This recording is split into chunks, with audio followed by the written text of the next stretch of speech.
Good Wednesday morning. This is 106.1 KYVZ. Joe Zurich visiting with Ag meteorologist Chris Sramek at Decision Weather and Atwood, as well as America's Weather Streaming Channel.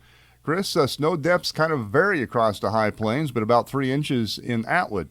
Yeah, Joe, we've got the snow's kind of actually winding down if you're to the west of 25 and 83. And if you're still to the east, there are some of those heavier bands out there along the Decatur-Rollins County line and in that Hoxie area all the way down to Oakley. We saw this come through with some early morning waves of snowfall that were heavier in some locations and a little bit lighter, like you said, in others. And the totals that we're coming in here with this morning pretty much has 3 inches from Atwood to the north of Colby. Colby itself probably has 4 or 5 inches. You get between Colby and Oakley, we're seeing a good 5, maybe 6 inches on the roadways there. The heavier bands were along I-70, just to the south of I-70 in southern Sherman County, western portions of Wallace County, eastern Logan County, where there's been bands of anywhere from 8 to 10 inches in those areas. We got 5.5 inches up in St. Francis and maybe some heavier band that went to the north and west of St. Francis up in the Three Corners area. So those were the amounts we're waking up here this morning, most generally that 3 to 5 inches.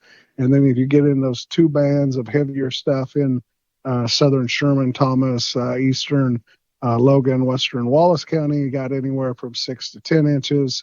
And it looks like we've got light snow being reported all the way back into Yuma and Kit Carson County, but we're 1, 2, 3 mile visibility. So we may pick up another inch, half inch of accumulation out to the west. If you're to the east of 25 and 83, you may pick up another couple inches here on top of what has already fell during the early morning hours. We'll see that snow in from west to east this morning. That advisories and warnings will probably end from west to east as well. And as we move into the afternoon, it's just going to stay cold.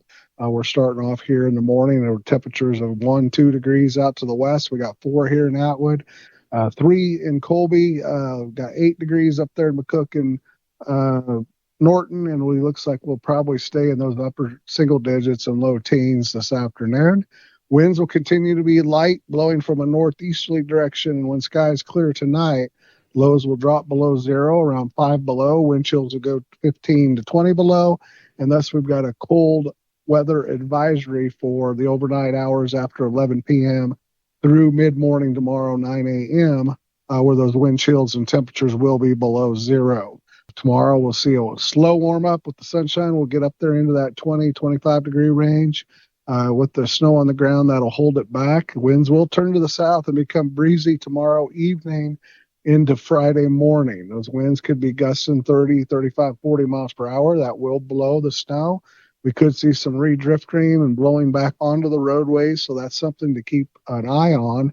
And that'll be ahead of a warm-up on Friday with sunshine. We should go above freezing into the lower to mid-40s, maybe melting a little snow. But then we got another Arctic blast of air coming through Friday night, Saturday that could be a refreeze potential back on the roadways. And those temperatures in the 20s for Saturday, lows back in the single digits.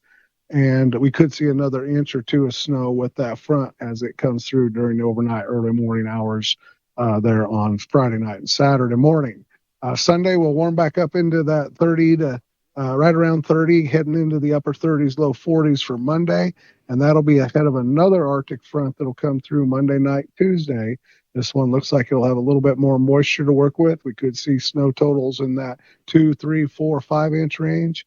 And again, the temperatures there Tuesday, Wednesday will be back in the teens for highs and overnight lows going into the single digits and maybe below 0 once again. All right, so quite a few things coming up in the weather to stay tuned for, and we'll keep you updated right here. For Chris Sramek, I'm Joe Zurich on KYVZ.